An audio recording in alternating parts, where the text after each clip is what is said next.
Hello friends, कैसे हैं आप सब। मैं सरिता आपका स्वागत करती हूँ मेरे चैनल हिंदी कहानियाँ विद सरिता में। मैं आपके लिए न्यू कहानियाँ लेकर आई हूँ जो बेताल पच्चीसी की कहानियों में से हैं।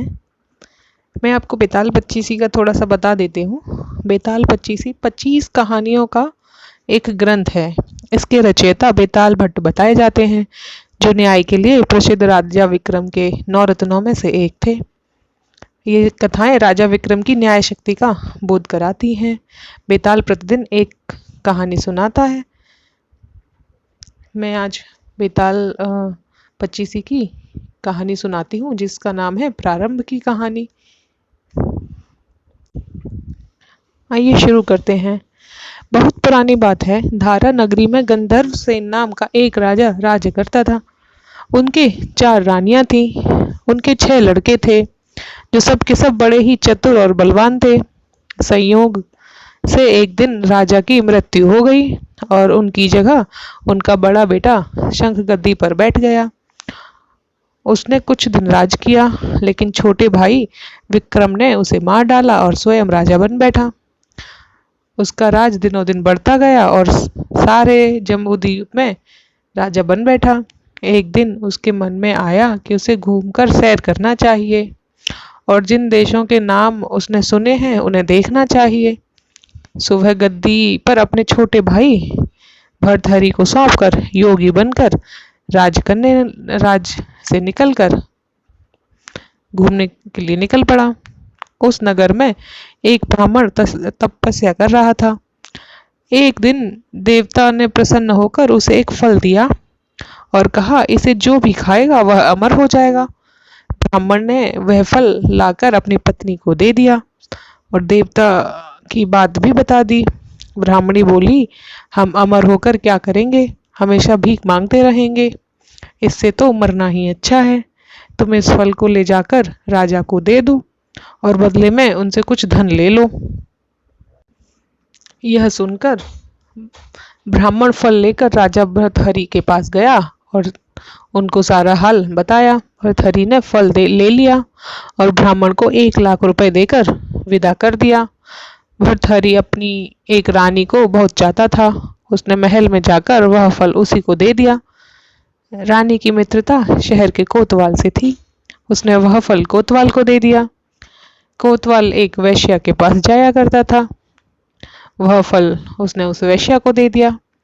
उस वैश्या ने सोचा कि यह फल तो राजा को खाना चाहिए। वह उसे लेकर भर्तहरि के पास गई और उसे दे दिया। भर्तहरि ने उसे बहुत ध्यान से देखा, उस वैश्या को धन देकर विदा कर दिया।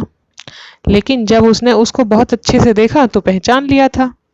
उसे बड़ी चोट लगी, पर उसने किसी से कुछ न कहा। उसने महल में जाकर रानी से पूछा कि तुमने उस फल से क्या किया। रानी ने कहा, मैंने उसे खा लिया। राजा ने वह फल निकाल कर दिखा दिया। रानी घबरा गई और सारी बात सच सच कह दी। भर्तहरि ने पता लगाया तो उसे पूरी बात ठीक ठीक मालूम हो गई। वह बहुत दुखी हुआ। उसने सोचा, यह दुनिया माया जाल है, इसमें अपना कोई नहीं। वह फल लेकर बाहर गया और उसे धुलवाकर स्वयं खा गया।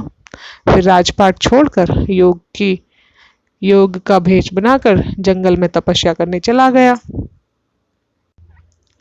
भर्तहरि के जंगल में चले जाने से विक्रम की गद्दी सूनी हो गई।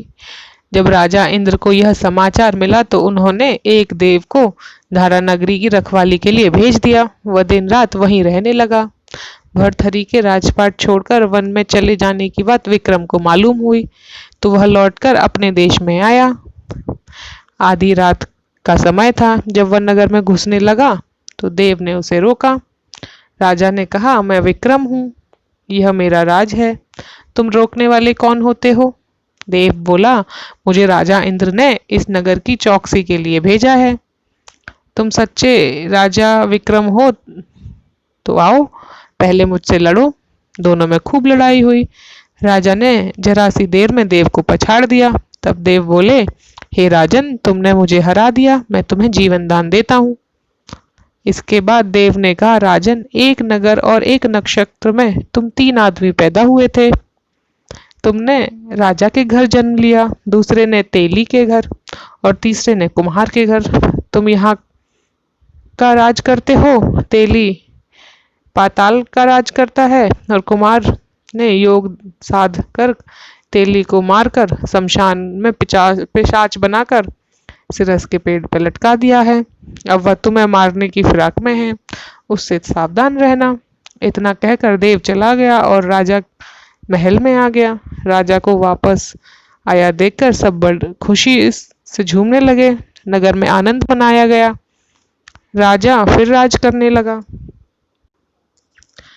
एक दिन की बात है कि शांतिशील नाम का एक योगी राजा के दरबार में आया और उसे यह एक फल देकर चला गया।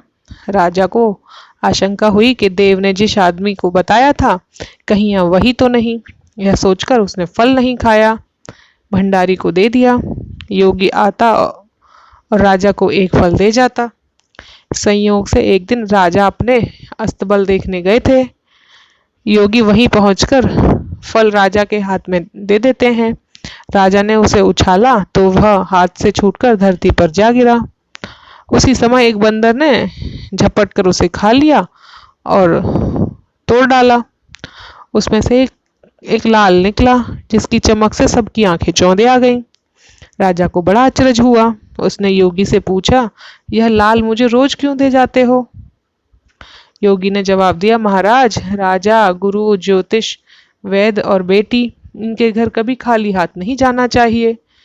राजा ने भंडारी को बुलाकर पीछे से सब फल मंगवाए। तुड़वाकर सब में से एक एक फल लाल निकाला। इतने लाल देखकर राजा को बड़ा हर्ष हुआ। उसने जौहरी को बुलवाकर उनका मूल्य पूछा। जौहरी बोला, महाराज, ये लाल इतने कीमती हैं कि इनका मोल करोड़ों रुपए से भी नहीं आका जा सकता। एक एक लाल एक एक राज के बराबर है। यह सुनकर राजा योगी का हाथ पकड़कर गद्दी पर ले गया। बोला, योगी राज, आप सुनी हुई बुरी बातें दूसरों के सामने नहीं कही जाती हैं। राजा उसे अकेले में ले गए। वहां जाकर योगी ने कहा, महाराज, बात यह है कि गोदावरी नदी के किनारे मसान में एक मंत्र सिद्ध कर रहा हूँ। उसके सिद्ध हो जाने पर मेरा मनोरथ पूरा हो जाएगा। तुम एक रात मेरे पास रहोगे तो मंत्र सिद्ध हो जाएगा। एक दिन रात को हथियार बांधकर तुम अकेले मेरे पास आ जाना। राजा ने कहा, अच्छी बात है। उसके उपरांत योगी दिन और समय बताकर अपने मठ में चला गया। वह दिन आने पर राजा अकेले वहां पहुंचा। योगी ने उसे अपने पास बिठा लिया। थोड़ी देर बैठकर राजा ने पूछा, महाराज, मेरे लिए क्या आज्ञा है? योगी ने कहा, राजन, यहाँ से दक्षिण दिशा में 2 कोस की दूरी पर मसान में एक सिरस का पेड़ पर एक मुर्दा लटका है, उसे मेरे पास ले आओ। तब तक मैं यहाँ पूजा करता हूँ। यह सुनकर राजा वहां से चल दिया। बड़ी भयानक रात थी। चारों ओर अंधेरा फैला था। पानी बरस रहा था। भूत प्रेत शोर मचा रहे थे। सांप आकर पैरों में लिपटे थे। लेकिन राजा ने हिम्मत नहीं हारी और आगे बढ़ता गया। जब वह मसान में पहुंचा तो देखता है कि शेर दहाड़ रहे हैं, हाथी चिंगाड़ रहे हैं, भूत प्रेत आदमियों को मार रहे हैं। राजा बेधड़क चलता गया और सिरस के पेड़ के पास पहुंच गया। पेड़ जड़ से फुनगनी तक आग से दहक रहा था। राजा ने सोचा, हो न हो यह वही योगी है जिसकी बात देव ने बताई थी। पेड़ पर रस्सी से बंधा मुर्दा लटक रहा था। राजा पेड़ पर चढ़ गया और तलवार से रस्सी काट दी। मुर्दा नीचे गिर पड़ा और दहाड़ मार मार कर रोने लगा। राजा ने नीचे आकर पूछा, तू कौन है? राजा का इतना कहना था कि मुर्दा खिलखिलाकर हंस पड़ा। राजा को बड़ा अचरज हुआ। तभी वह मुर्दा फिर पेड़ पर जा लटका। राजा फिर चढ़कर ऊपर गया और रस्सी काट दी। मुर्दे का बगल में दबा नीचे आया। बोला, बता तू कौन है? मुर्दा चुप रहा। तब राजा ने उसे एक चादर में बांधा और योगी के पास ले गया। रास्ते में वह मुर्दा बोला, मैं बेताल हूँ, तू कौन है और मुझे कहाँ ले जा रहा है? राजा ने कहा, मेरा नाम विक्रम है, मैं धारा नगरी का राजा हूँ, मैं तुझे योगी के पास ले जा रहा हूँ। बेताल बोला, मैं एक शर्त पर चलूंगा। अगर तू रास्ते में बोलेगा तो मैं लौटकर पेड़ पर जा लटकूंगा। राजा ने उसके मन की बात मान ली। फिर बेताल बोला, पंडित, चतुर और ज्ञानी, इनके दिन अच्छी अच्छी बातों में बीतते हैं, जबकि मूर्ख के दिन कलह और नींद में। अच्छा होगा कि हमारी राह भली बातों बातों की चर्चा में बीत जाए। मैं तुम्हें एक कहानी सुनाता हूँ, सुन लो। ये बेताल पक्षी की प्रारंभ की कहानी थी, और मैंने जो फर्स्ट कहानी है अपने चैनल पे पहले से डाल दी है। आप प्लीज़ उसको जाके मेरे चैनल पर सुन लें। इसके बाद मैं आगे की कहानियाँ अपलोड करूँगी। मेरी कहानियाँ आपको अच्छी लग रही हैं, आप चाहते हैं मैं और अच्छी अच्छी कहानियाँ डालूँ, तो प्लीज़ सब्सक्राइब कीजिए मेरे चैनल को। Thank you.